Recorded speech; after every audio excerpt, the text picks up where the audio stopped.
Hello दोस्तों, आज की इस वीडियो में मैं आप लोगों को बात करने वाला हूं इतिहास के बारे में। और इतिहास में जो भी आप लोग शुरू से पढ़े हैं, लूसेंट हो या खान सर का पॉकेट जी के हो, तो खान सर के जो भी हिस्ट्री पढ़ाए हैं और उनके नोट्स का मैं आज पूरा एनालिसिस करवाने वाला हूं। किस तरह से याद करना है तो एग्ज़ाम में बहुत सिंपल तरीक़ा से आप लोग याद कर सकते हैं। आज पूरा एक्सप्लेनेशन करने वाला हूं इतिहास के बारे में। तो चलिए वीडियो को शुरू करते हैं। सबसे पहले खान सर का आपको नोट्स चाहिए तो हमारे टेलीग्राम चैनल में आप लोग जाकर वहां से डाउनलोड कर सकते हैं और पारी पारी पर देख सकते हैं यानी पढ़ सकते हैं। चलिए, तो सबसे पहले हम लोग खान सर क्या पढ़ाए हैं यहाँ पर, प्राग ऐतिहासिक काल पढ़ाए थे। क्या प्राग ऐतिहासिक काल के बारे में पढ़ाए थे। प्राग ऐतिहासिक काल क्या है, प्राग ऐतिहासिक काल को किसको कहा जाता है, ये सारा प्राग ऐतिहासिक काल के बारे में हम लोग पढ़ेंगे। सबसे पहले देखिए, इतिहास क्या है। इतिहास इतिहास तो इतिहास सबसे पहले किसको कहा जाता है, सबसे पहले हम लोग जानते हैं कि इतिहास किसे कहा जाता है। तो देखिए, खान सर यहाँ पर नोट्स में दिए हैं पहले ही नंबर पर कि अतीत का अध्ययन ही इतिहास कहलाता है। यानी कि बीता हुआ कल, यानी कि जो भी बीता हुआ कल का अध्ययन हम करते हैं उसको इतिहास बोला जाता है। क्या, जो बीत गया हुआ है उसे इतिहास बोला जाता है। अतीत का अध्ययन करना ही इतिहास कहलाता है। सबसे पहले ये जान लीजिए, अतीत का अध्ययन करना ही क्या कहलाता है, इतिहास कहलाता है। ठीक है, अब सबसे पहले जानते हैं कि इतिहास के जनक कौन है। तो देखिए, इतिहास के जनक हेरोडोटस को कहा जाता है। किसको, हेरोडोटस को, हेरोडोटस को कहा जाता है। हेरोडोटस को कहा जाता है। ठीक है, हेरोडोटस को कहा जाता है। तो इतिहास के जनक किसको बोला जाता है, हेरोडोटस को। देखिए, आप देखिए, मानव जाति का पालन अफ्रीका महादेश को कहा जाता है। जैसे कि जो जाति थे, मानव जाति का पालन किए थे, वो अफ्रीका महादेश को बोला जाता है। ठीक है, अफ्रीका महादेश को। तो ये 3 पॉइंट आप लोग को जान गए। और जबकि सभ्यता का पालन करना ही एशिया महादेश के बारे में, एशिया महादेश को बोला जाता है। ठीक है, तो सबसे पहले यहाँ पर देखिए, हम लोग यहाँ पर पढ़ेंगे इतिहास के बारे में, हम लोग जान गए। अब इतिहास को कितने भागों में बांटा गया है ये आज आप लोग बताते हैं। सबसे पहले देखिए, इतिहास मतलब जानेंगे अतीत के अध्ययन करना ही इतिहास कहलाता है। इतिहास को 3 भागों में बांटा गया है। पहला प्राग ऐतिहासिक काल, प्राग ऐतिहासिक काल। दूसरा आदि ऐतिहासिक काल। तीसरा ऐतिहासिक काल। प्राग ऐतिहासिक काल, आदि ऐतिहासिक काल, ऐतिहासिक काल। देखिए, अब प्राग ऐतिहासिक काल को 3 भागों में बांटा गया है। प्राग ऐतिहासिक काल कितने भागों में बांटा गया है, यहाँ पर प्राग, देखिए प्राग ऐतिहासिक काल को अब कितने भागों में बांटा गया है, यहाँ पर देखिए पाषाण काल। सबसे पहले पाषाण, प्राग ऐतिहासिक काल में पाषाण काल। पाषाण काल में कितने काल आते हैं, 3 हो आते हैं। पूरा पाषाण काल, मध्य पाषाण काल, नव पाषाण काल, और एक और आता है ताम्र पाषाण काल। ठीक है, तो ताम्र पाषाण काल अलग होता है पाषाण काल से। तो यहाँ पर नंबर 1 में 3 गो आते हैं, पूरा पाषाण काल, मध्य पाषाण काल, नव पाषाण काल, और यहाँ पर ताम्र पाषाण काल। अब देखिए, यहाँ पर मैं आप लोग को बात कर देता हूँ कि पाषाण काल, पाषाण काल में पूरा पाषाण काल। अब पूरा पाषाण काल में क्या क्या हुए थे, इसमें आदि मानव आए थे। ठीक है, आदि मानव आए थे, आदि मानव आए थे। और यहाँ पर क्या, इसमें क्या क्या की खोज हुई थी पूरा पाषाण काल में, यहाँ पर आदि मानव आ गए। फिर से आपको यहाँ पर जो भी हमारी खोज हुई थी, खाना खाने के लिए इसमें किया गया था। खाना खाते थे, ये सब करते थे, खाना खाते थे, सो जाते थे। अब देखिए, यहाँ पर मध्य पाषाण काल हो गया, नव पाषाण काल हो गया, ताम्र पाषाण काल हो गया। देखिए, पूरा पाषाण काल के बारे में जान गए। पूरा पाषाण काल में क्या क्या थे, पहला तो आदि मानव। ठीक है, आदि मानव आ गए, आदि मानव। अब आदि मानव आए, फिर उसके बाद क्या है, यहाँ पर खाना बनाए, यानी कि खाना खा रहे थे, खाना खाकर सो जा रहे थे, यानी खाना की खोज इसी में हुआ था। यानी खाना बदोश, किसका, खाना बदोश, खाना बदोश का हुआ। और इसमें आखेट करते थे, क्या करते थे, आखेट, जानवर या फल या कोई भी चीज़ का आखेट करके खा लेते थे आदि मानव। फिर इसमें आग की खोज हुई थी। क्या, आग की खोज इसमें ही हुई थी पूरा पाषाण काल में। सबसे पहले किसकी खोज हुई थी, आग की खोज। सबसे पहले किस चीज़ की खोज हुई थी, तो आग की खोज हुई थी। किस काल में हुई थी, पूरा पाषाण काल में। ठीक है, पूरा पाषाण काल के बारे में जान गए। अब देखिए, पूरा पाषाण काल के बारे में जानने के बाद अब देखिए मध्य पाषाण काल आता है। तो मध्य पाषाण काल में क्या क्या हुआ था, सबसे पहले हथियार का खोज हुआ था। क्या, छोटा हथियार, कौन सा हथियार, छोटा छोटा हथियार का खोज हुआ था। फिर उसके बाद अंत्योष्टि का खोज हुआ। ठीक है, अंत्योष्टि किए मध्य पाषाण काल में, ये 2 चीज़ हुआ। अब देखिए, अब आते हैं हम तीसरा काल में, यानी कि नवपाषाण काल। नवपाषाण काल में क्या क्या आया? नवपाषाण काल में हम लोग जानते हैं कि नवपाषाण काल में क्या क्या आया। नवपाषाण काल में पहले खेती हुआ, ठीक है, खेती का हुआ। खेती बनने के बाद आवास अपना घर और बना लिए खेती करने के बाद। फिर यहाँ पर कुत्ता, सबसे पहले किस जानवर की खोज हुई थी? तो कुत्ता। किस चीज़ के? कुत्ता की खोज हुई थी सबसे पहले। फिर उसके बाद पहिया की खोज हुई। क्या? पहिया की खोज हो गई। फिर उसके बाद मनका का मतलब होता है मटका, जो बड़ा बड़ा घड़ा होता है मनका, उस चीज़ की खोज हो गई, ठीक है। इस चीज़ की खोज होने के बाद अब देखिए यहाँ पर नवपाषाण काल आ गए। अब ताम्रपाषाण काल के बारे में जानते हैं कि ताम्रपाषाण में काल में क्या होता है? ताम्र में सबसे पहले किस चीज़ की खोज हुई थी? तांबा। और सबसे पहले किस धातु की खोज हुई थी? कि तांबा का ही खोज हुई थी। सबसे पहले किस चीज़ की हुई? तांबा। और सबसे पहला जानवर कौन का खोज हुआ था? कुत्ता। कौन से काल में? आपका हुआ था नवपाषाण काल में, ठीक है, नवपाषाण काल में। खेती नवपाषाण काल में ही, आवास भी नवपाषाण काल में ही, कुत्ता नवपाषाण काल में, पहिया नवपाषाण काल, मनका नवपाषाण काल। और पूरा पाषाण काल में क्या क्या हुआ था? आखेट हुआ था, आदिमानव हुआ था, आग का खोज हुआ था। और मध्यपाषाण काल में छोटा हथियार अंत्योष्टि का हुआ था। इतना बारे में जान गए।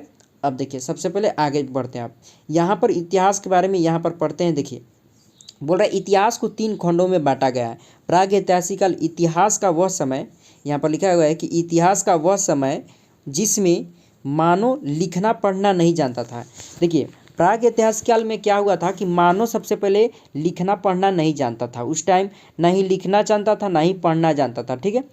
ये प्रागैतिहासिक काल में, इसमें प्रागैतिहासिक काल में क्या क्या सच मिले हैं? इसमें जो भी काल मिले हैं यहाँ पर पाषाण काल कैसे पढ़ते हैं हम लोग, इसमें ना कि कोई भी मानव उस टाइम पढ़ना जानते थे, नहीं लिखना जानते थे, ठीक है। जो भी अवशेष हम लोग को मिले हैं उसके आधार पर हम लोग जानते हैं कि ये हुआ था, ठीक है। अब देखिए यहाँ पर प्रागैतिहासिक काल आप लोग जान गए कि प्रागैतिहासिक काल किसको बोला जाता है? जो वह समय जिसमें मानव लिखना पढ़ना नहीं जानते थे, इसकी जानकारी जो भी हम लोग को मिलती है पुरातात्विक साक्ष्य से, जैसे हमारे जैसे मटका हो गया, आग हो गया, हथियार हो गया, आदि मानव के कंकाल हो गए, इससे मिलते हैं हम लोग का, ठीक है, प्रागैतिहासिक काल में। अब देखिए प्रागैतिहासिक काल में देखिए यहाँ पर लिखावट के आधार पर नामकरण जॉन ब्रूस ने किया था। जो भी ये लिखावट के काम पर किए थे जॉन ब्रूस ने किए थे। और यहाँ पर देखिए यहाँ पर सबसे पहले प्रागैतिहासिक काल में क्या आता है? पाषाण काल, ठीक है। तो पाषाण काल के बारे में जानते हैं कि पाषाण काल होता क्या है, ठीक है। तो देखिए पाषाण काल क्या? पाषाण काल वह समय जब मानव पत्थर को औजार एवं हथियार का उपयोग करता था और उसे पाषाण काल कहा जाता है। वह समय जो मानव पत्थर और औजार का प्रयोग करता था। किसका? पत्थर और औजार का प्रयोग करता था, उसको ही बोला जाता है नवपाषाण काल, ठीक है। वह समय जो मानव पत्थर और हथियार का उपयोग करता था उसे पाषाण काल कहा जाता है। सर्वप्रथम किसने खोज किया था इसमें? सर्वप्रथम यहाँ पर 1863 ईस्वी में, किसमें? 1863 ईस्वी में रॉबर्ट ब्रूस फुट ने क्या किए थे? इसमें पूर्व पाषाण काल का जो कोई पाषाणकालीन सभ्यता थी उसकी खोज की थी। पाषाणकालीन की सभ्यता की खोज किसने की थी? रॉबर्ट ब्रूस फुट ने 1863 ईस्वी में की थी, ठीक है, 1863 ईस्वी में।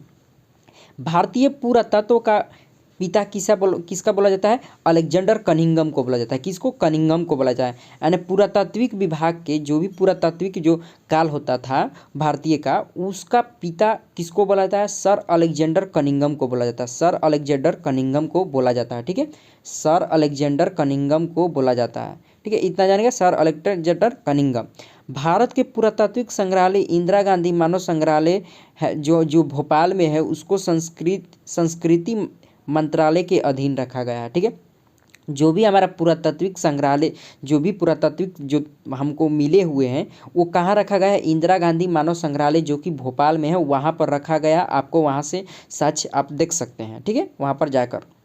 देखिए मिलने वाले धातु के आधार पर इतिहास का नामकरण किसने किया था? देखिए जो भी धातु मिला था उसका नामकरण किए थे, जैसे कि तांबा। सबसे पहले तो तांबा के खोज हुआ तो वो तो पता नहीं था कि ये किस चीज़ का, ये क्या है, ये कौन सा धातु है। तो ये तांबा नामकरण किसने किया था? सबसे पहले जो भी हम लोग को धातु मिला था उसका नामकरण किसने किया था? क्रिश्चियन थॉमस ने किया था, ठीक है। अब देखिए, अब आगे पढ़ते हैं यहाँ पर। लिखावट के आधार पर नामकरण जॉन ब्रूस ने किया था। लिखावट के आधार पर नामकरण किसने किया था? जॉन ब्रूस ने किया था। जॉन ब्रूस ने किया था। अब देखिए, पूरा पाषाण काल यानी कि जो भी पाषाण काल को 3 भागों में बांटा गया है, तो सबसे पहले पूरा पाषाण काल को कहाँ से कहाँ तक किया जाता है कि 20 लाख, कितना? 20 लाख ईसा पूर्व यानी BC से 2000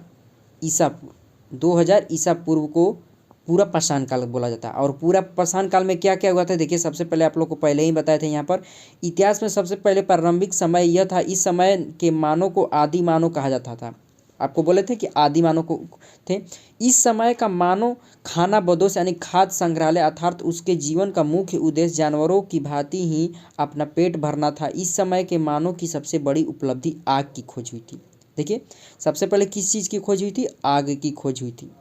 ठीक है, तो इसको आप नोट्स लिए हैं तो इसको अंडरलाइन कर लीजिए। आपको पढ़ने में एकदम सबसे अच्छा सुविधा रहेगा कि आपको पढ़ने में अच्छा रहेगा। ठीक है, यहाँ पर लिख दीजिएगा, यहाँ पर अंडरलाइन कर दीजिएगा, आग की खोज हुई थी। इनके मानव की सबसे बड़ी उपलब्धि आग की खोज हुई थी। देखिए सब, अब आगे पढ़ते हैं।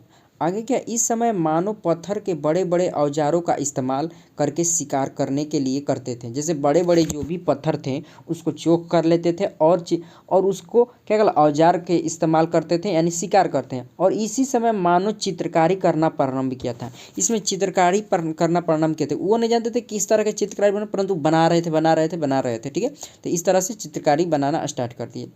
जो कि पूरा पाषाण काल के चित्र जो देखने को मिलते हैं, कहाँ मिलते हैं? ये जो चित्र बनाए थे वो कहाँ पर मिलते हैं? भीमबेटका के गुफाओं में। जो भीमबेटका के गुफाओं में है, जो कि मध्य प्रदेश के रायसेन जिले में पड़ता है। अब्दुल्लागंज गांव में, अब्दुल्लागंज के गांव में रायसेन जिला में है, जो कि भीमबेटका के गुफाओं में पड़ता है। जो कि भीमबेटका एक गुफा है, वहाँ पर मध्य प्रदेश में है। वो यहाँ पर चित्र आप लोग को मिलते हैं साक्ष्य देखने को। तो चलिए, पूरा पाषाण काल आप लोग समझ में आ गया। अब देखिए, मध्य पाषाण काल के बारे में पढ़ाते हैं आपको। मध्य पाषाण काल क्या है? तो देखिए, मध्य पाषाण काल, इस काल के बारे में सर्वप्रथम जानकारी किसने दिए थे? कार्ल लाइल ने किया था। कार्ल लाइल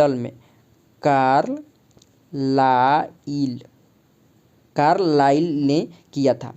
ठीक है, इसका जानकारी दिया था। और 1800 कितने में दिए थे? 1867 ईस्वी में दिए थे। 1867 ईस्वी में दिए थे। 1867 ईस्वी में दिए थे। चलिए आगे पढ़ते हैं। देखिए, यह पूरा पाषाण के बाद का काल था। इस समय मानव के हथियार छोटे आकार के थे। जो भी हथियार थे उसमें छोटे हथियार थे। आप लोगों को पहले ही बताया था कि छोटे हथियार, इसलिए इन्हें माइक्रोलिथ कहा जाता है। माइक्रोलिथ कहा जाता है। ठीक है, माइक्रोलिथ कहा जाता है। जो छोटे हथियार मिले थे उसको माइक्रोलिथ कहा जाता है। इस समय के मानव की सबसे प्रमुख कार्य अंत्योष्टि थी, यानी अंतिम संस्कार कार्यक्रम करना था। जैसे अंत्योष्टि मतलब जैसे कोई भी आदमी मर जाते थे तो उसका दाह संस्कार किया जाता है, अंतिम संस्कार किया जाता है। इस टाइम ही खोज हुआ था, पूरा पाषाण काल में ही खोज हो चुका था। ठीक है, इसी काल में कश्मीर के बुर्ज होम से मानव के साथ साथ कुत्ता को भी दफनाने का साक्ष्य मिला। ठीक है, जैसे कि मानव उसके मर जाते थे।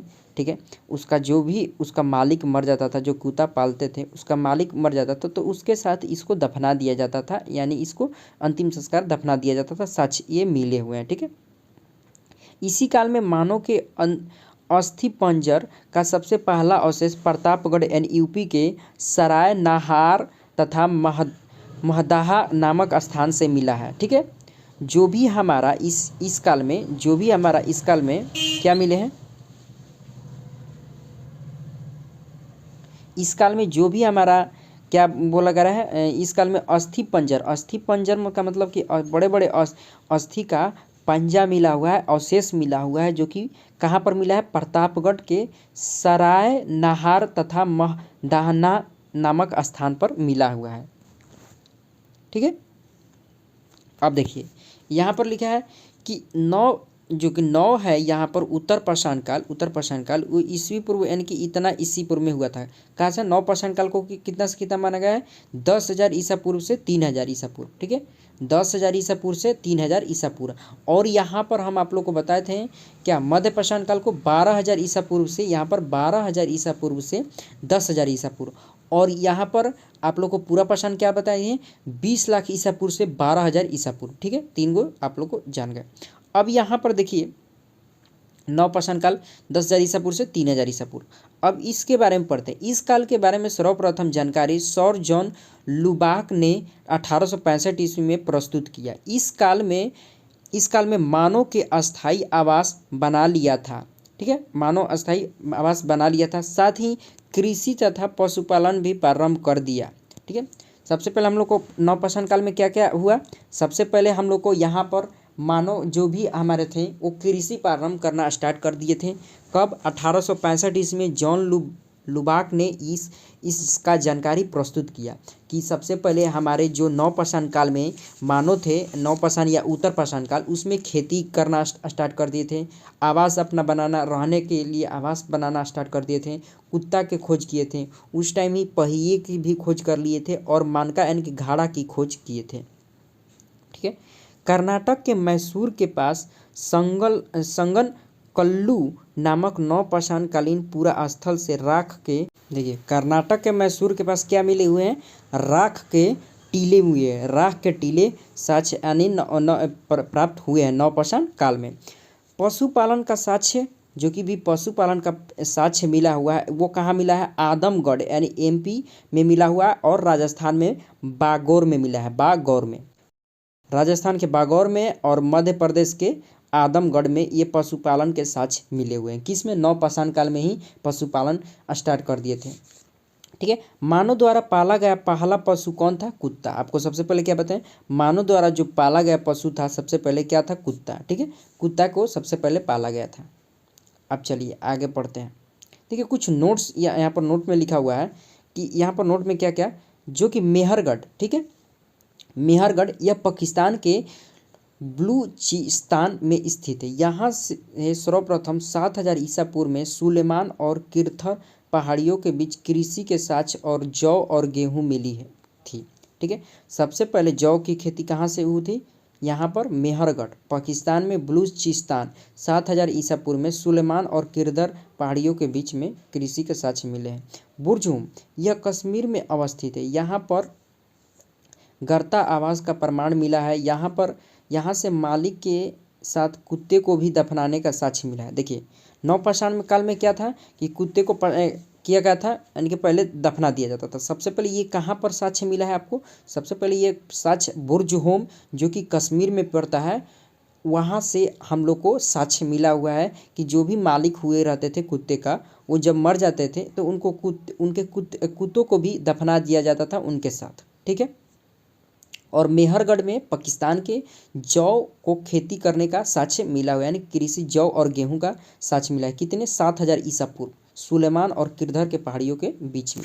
ठीक है, अब देखिए तीसरा कोलडिहावा। कोलडिहा स्थित है जो कि उत्तर प्रदेश के बेलन घाटी में स्थित है। बेलन घाटी में यहाँ पर मानव ने चावल का प्राचीनतम साक्ष्य मिला हुआ है। कितना? 6,000 ईसा पूर्व में। ठीक है, 6,000 ईसा पूर्व में। और यहाँ पर चिरांद, यह बिहार के सारण जिले में स्थित है। यहाँ के प्रचुर मात्रा में हड्डी के उपकरण प्राप्त हुए हैं। ठीक है, बहुत सारे हड्डी मिले हुए हैं। कहाँ? चिरांद में। ये सारण जिला, बिहार के सारण जिला में स्थित है। लहुरा देव जो कि थे नवतम प्राचीन काल में, इसमें चावल का साक्ष्य मिला है। कितना? 9,000 ईसा पूर्व से 7,000 ईसा पूर्व। और यूपी में भी मिला है। ठीक है, यूपी में भी मिला है। कहाँ? यूपी में कोल्डिहावा में, उत्तर प्रदेश के बेलन घाटी में, जो कि 6,000 ईसा पूर्व, यानी कि सबसे पहले कहाँ मिला था चावल का प्रचुर?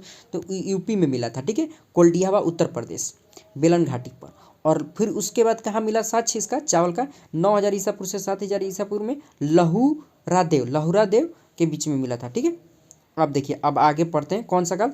ताम्र पाषाण काल। देखिए ताम्र पाषाण काल में आपको बताया था क्या कि तांबा की खोज हुई थी, और सबसे जो कि हमारा पाषाण काल का सबसे लास्ट था, प्राग ऐतिहासिक काल का, वो सबसे लास्ट यही काल था, पाषाण काल का अंतिम समय था। इस समय तांबे की खोज हुई थी, जिस कारण औद्योगिकरण शुरू हो गया। ठीक है, औद्योगिकरण ही उसी टाइम शुरू हो गया था। इसी औद्योगिकरण का विकसित रूप सिंधु सभ्यता में देखने को मिलता है। ठीक है, अब सिंधु सभ्यता में मिलने था, तो सिंधु सभ्यता अब किस में हुआ था? आदि ऐतिहासिक काल में हुआ था। तो आपको आदि ऐतिहासिक काल पढ़ाएंगे तो अब उसमें आप लोग को पता चलेगा कि इसमें कैसे कैसे खोज हुआ था तांबा का कहाँ से यूज किया था।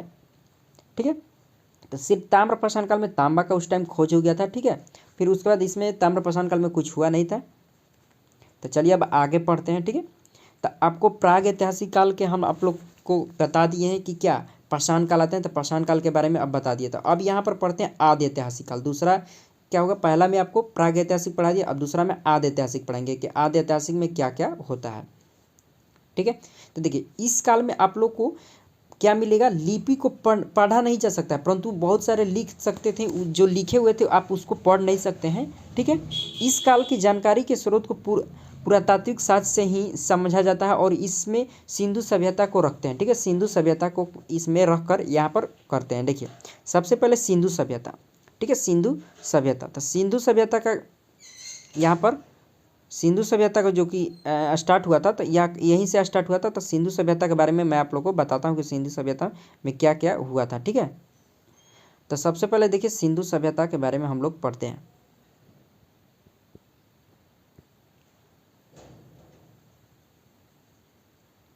देखिए सिंधु सभ्यता, यह सभ्यता सिंधु नदी के तट पर मिली थी। देखिए सिंधु जो कि सिंधु सभ्यता थी वो क्या, जो यह सभ्यता कहाँ मिली थी? सिंधु नदी के तट पर मिली थी, इसलिए इसे सिंधु सभ्यता बोला जाता है।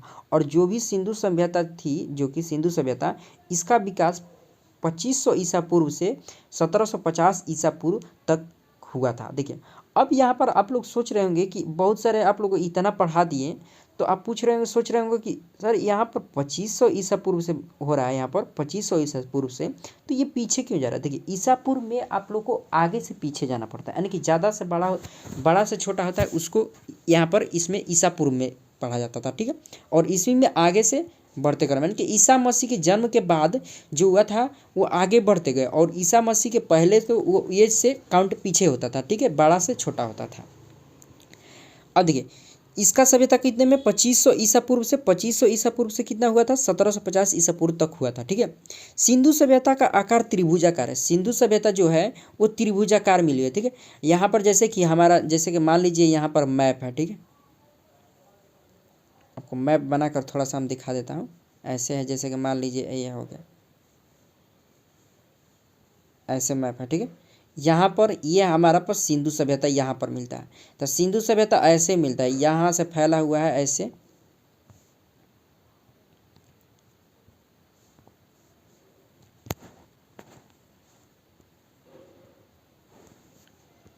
देखिए आपको बता देते हैं। सबसे पहले देखिए सिंधु सभ्यता कहाँ से मिला। सबसे पहले यहाँ पर हमारा मैप हो गया। ठीक है, ऐसे, सॉरी, देखिए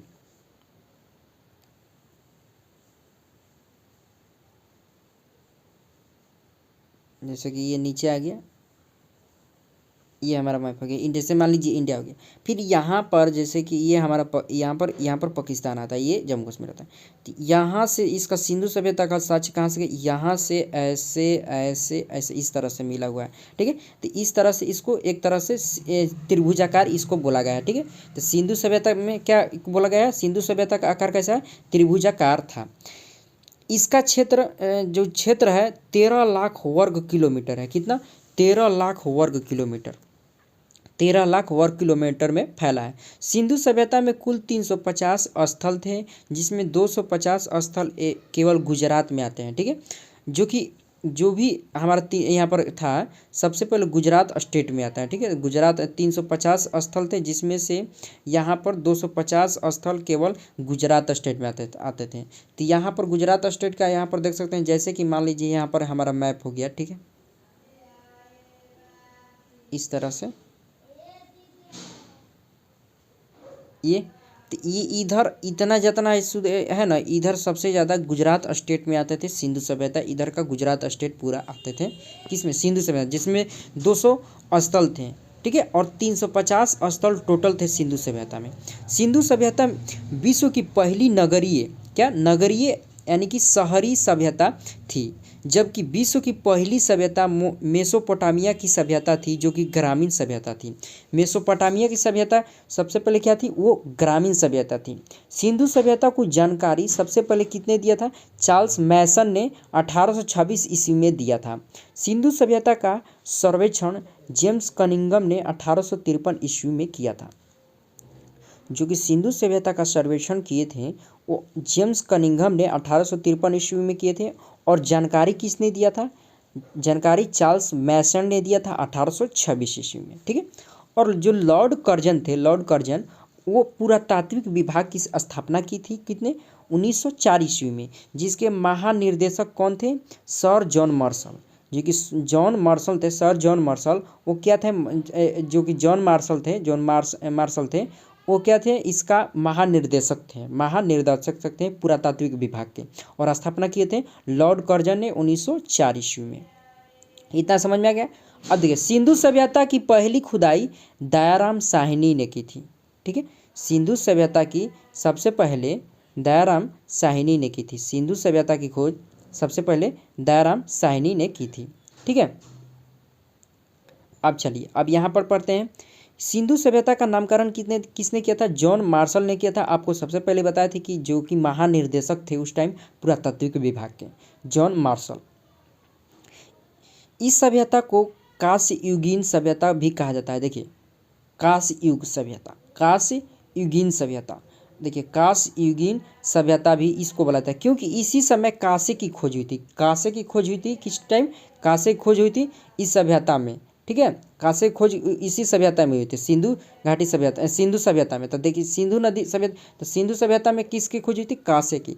और कांसा जो हमारा होता है, जो कि कांसा हमारा बनता है, किससे मिलकर बना रहता है, कांसा किस से मिलकर बना रहता है, ये आपको मिलकर बना रहता है तांबा, ठीक है, और टीन से मिलकर बनाता है, क्योंकि तांबा का खोज हो गया था उस टाइम आपका। तो तांबा और किससे मिलता है, टीन से मिलकर बना रहता है, ठीक है। कांसा किससे मिलकर बना रहता है, कांसा जो होता है हमारा कांसा, वो तांबा और टीन कर मिल के बना हुआ रहता है, ठीक है।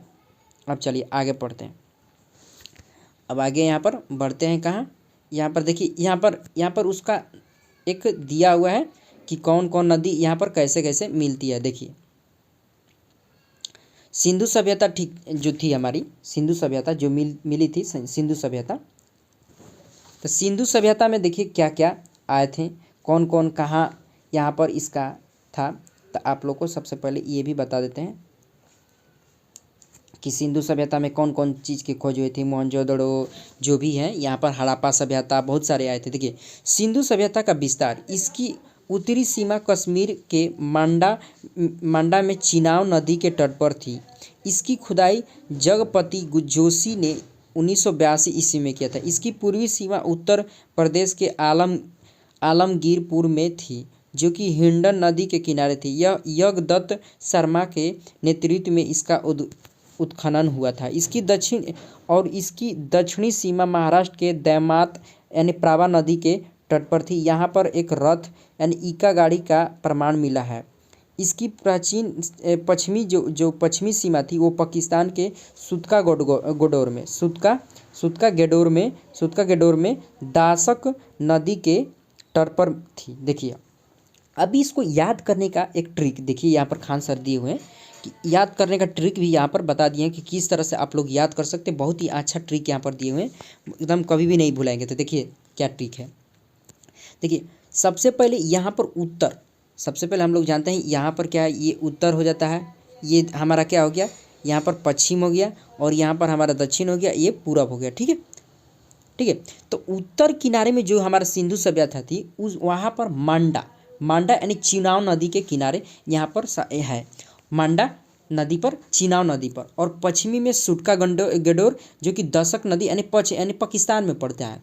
और पूरब जो कि आलमगीर जो कि हमारा हिंडन नदी, ये हमारा पड़ता है कहाँ, हमारा पड़ता है यूपी में, यानी कि उत्तर प्रदेश में पड़ता है। और दक्षिण दैमाबाद जो प्रावा नदी के किनारे है, प्रावा नदी के किनारे से बहती है, तो ये हमारा सिंधु सभ्यता कहाँ से फैली है, यहाँ तक फैली है। तो ये प्रावा नदी दैमाबाद ये महाराष्ट्र में है। तो देखिए अब इसको याद करने का ट्रिक यहाँ पर सर बताए हैं क्या। सम मतलब एडी, ऐड यानी कि सम मतलब क्या होता है ऐड, तो एडी लिख दिए तो sum equal AD, sum equal AD यानी कि सम का मतलब क्या होता है जोड़ यानी कि ऐड करना। तो देखिए सम इक्वल एडी, तो सम मतलब सूत का गेडोर, सूत का गोर, अम्मा मतलब मांडा, स्व मतलब सूत का गेंडोर, अम्मा मतलब मांडका, एडी एडी मतलब आलमगीर, डी मतलब दैमबाद। ठीक है। अब देखिए डच, सम डच है पर भारत में नहीं, डच पर। तो दासक चिनाव हिंडन प्रावा, ड मतलब दासक, च मतलब चिनाव, है मतलब हिंडन, पर मतलब प्रावा। ठीक है। तो इस तरह से आप लोग याद कर सकते हैं, बहुत ही आसान ट्रिक यहाँ पर सर दिए हुए हैं, तो इसको याद कर सकते हैं बहुत बढ़िया से। अब देखिए अब आगे यहाँ पर हम लोग जानते हैं कि क्या पढ़ना है। ठीक है। हड़प्पा के बारे में पढ़ते हैं। हड़प्पा देखिए इसकी खुदाई दयाराम साहिनी ने की थी 1921 ईस्वी में। दयाराम साहिनी ने, यह रावी नदी के तट पर पाकिस्तान के माउंट गोमरी जिला में स्थित है। ठीक है। हड़प्पा सभ्यता जो कि हड़प्पा की खोज हुई थी, कहाँ की खुदाई हुई थी, दयाराम साहिनी ने की थी, रावी नदी के किनारे पाकिस्तान में माउंट गोमरी जिला में स्थित है। पिगट ने हड़प्पा और मोहनजोदड़ो की एक विस्तृत साम्राज्य की जुड़वा राजधानी कहा है।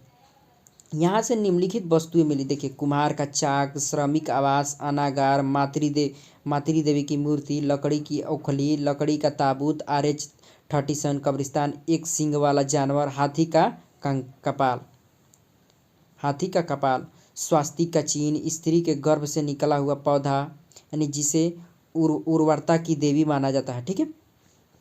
उर्वरता को देवी माना जाता है। तो इस तरह से यहाँ पर बहुत हड़प्पा सभ्यता में हड़प्पा में किसकी खोज हुई थी, यहाँ पर पढ़ सकते हैं। कुम्हार की चाक हो गया, श्रमिक आवास हो गया, अनागार हो गया, मातृदेवी लकड़ी हो गया, लकड़ी का ओखली खोज गया, लकड़ी का ताबूत हो गया, RH-37 हो गया, एक सींग वाला जानवर, हाथी का कपाल, स्वास्तिक चिन्ह मिला है। देखिए स्वास्तिक चिन्ह इस तरह से जो कि होता है हमारा स्वास्तिक चिन्ह, सॉरी देखिए स्वास्तिक चिन्ह इस तरह से,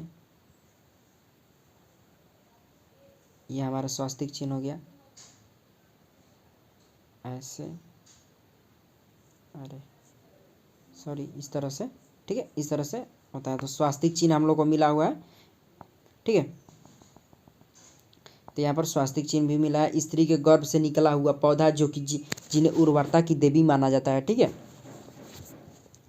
नोट्स में चांदी का सर्वप्रथम प्रयोग हड़प्पा सभ्यता के लोगों ने ही किए थे। देखिए चांदी का खोज भी उसी टाइम हो गया था, आधे ऐतिहासिक काल में। चांदी का सर्वप्रथम प्रयोग हड़प्पा सभ्यता के लोग ने ही किए थे। मोहनजोदड़ो 1922 ईस्वी में, इसकी खुदाई 1922 ईस्वी में लाखल दास बनर्जी ने किया था। ठीक है। इसकी खुदाई 1922 ईस्वी में लाखल दास बनर्जी ने की थी। यह पाकिस्तान के लरकाना जिले में स्थित है। यह सिंधु नदी के तट पर है। ठीक है। यह सिंधु सभ्यता का सबसे बड़ा शहर है जो कि मोहनजोदड़ो है। देखिए वहाँ पर आप लोग पढ़िए हड़प्पा, फिर हड़प्पा के बाद मोहनजोदड़ो आ गया। मोहनजोदड़ो 1922 ईस्वी में, और हमारा हड़प्पा कितने आया था 1921 ईस्वी में। ठीक है। 1921 ईस्वी में। तो अब यहाँ पर हम लोग पढ़ते हैं मोहनजोदड़ो के बारे में। ठीक है।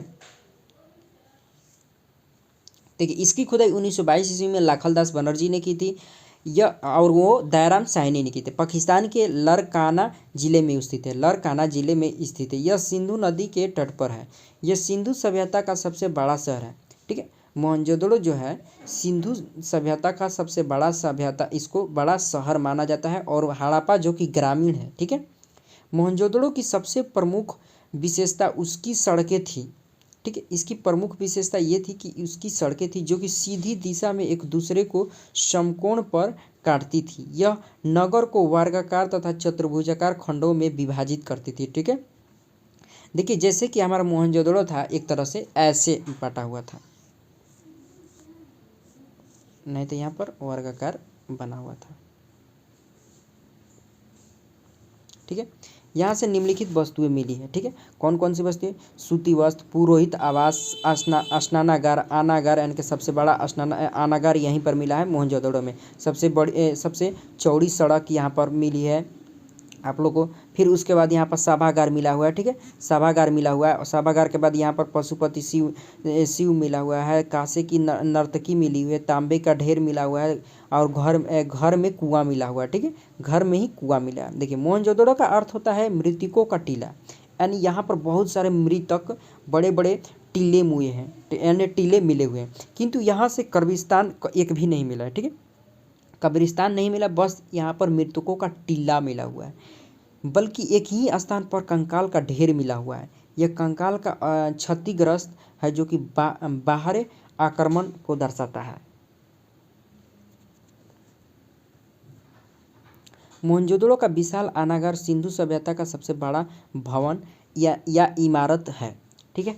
सबसे बड़ा भवन और हमारा घर यानी कि इमारत बोला जाए तो हमारा अनागार है मोहनजोदड़ो का, ठीक है। सर्वाधिक स्वास्तिक मुहर मोहनजोदड़ो से ही मिले हैं और जिसका निर्माण सेल खड़ी से हुआ था, ठीक है। सेल खड़ी से ही जो हमारा मुहर मिला है स्वास्तिक का मुहर, वो सेल खड़ी से मिला हुआ है, सब बहुत ज़्यादा, ठीक है।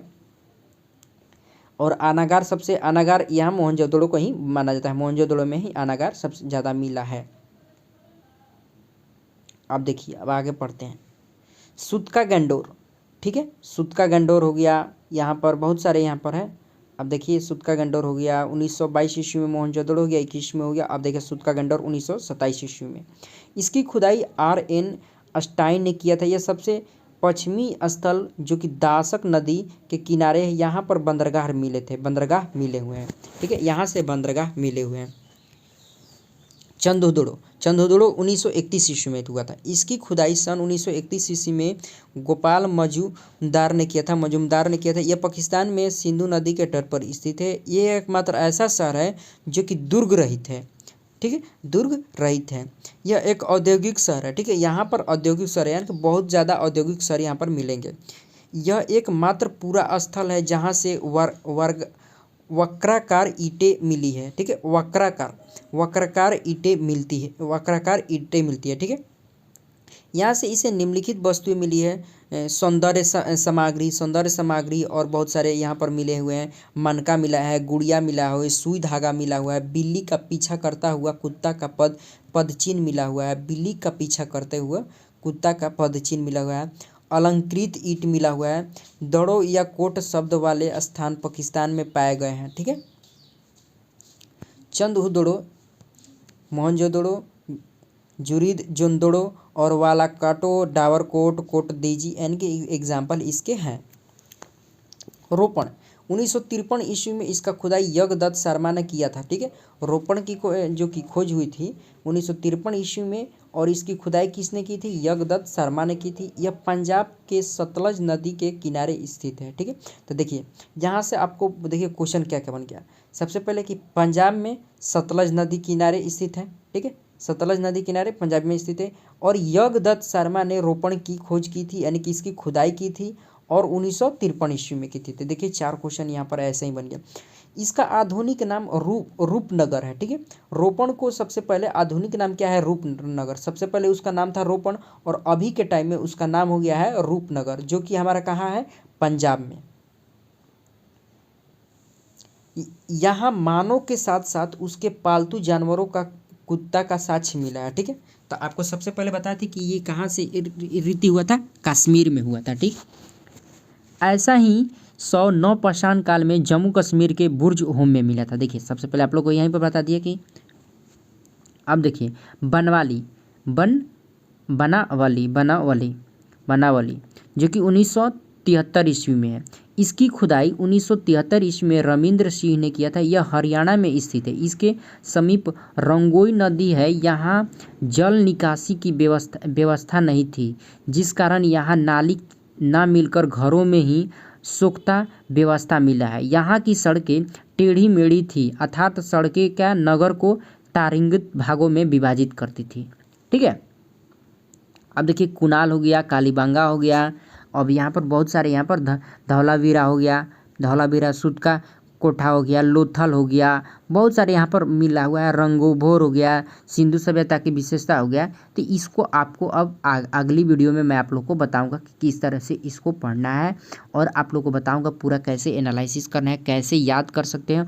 और इसका हम आप लोग को एक ऑब्जेक्टिव टाइप क्वेश्चन, टिक मारने का भी क्वेश्चन आप लोग को दूंगा। और यहाँ पर अगर आप फ्री में मॉक टेस्ट मारना चाहते हैं इसका इतिहास का, तो हमारे टेलीग्राम चैनल को ज्वाइन कर लीजिएगा। वीडियो के डिस्क्रिप्शन बॉक्स में होगा, आप लोग वहाँ से ज्वाइन कर लीजिए, और यहाँ पर इसका PDF भी आप लोग को मिल जाएगा। ठीक है, तो खान सर का PDF आप लोग को चाहिए तो यहाँ हमारे टेलीग्राम चैनल पर जाकर वहाँ से डाउनलोड कर सकते हैं। पूरा मैं यहाँ पर PDF यहाँ पर डाल दूँगा। तो जाइए जल्दी जल्दी ज्वाइन हो जाए, और वीडियो अच्छा लगे तो वीडियो को जरूर लाइक कीजिएगा, और हमारे चैनल पर नहीं हो तो चैनल को सब्सक्राइब कर लीजिएगा। ऐसे ही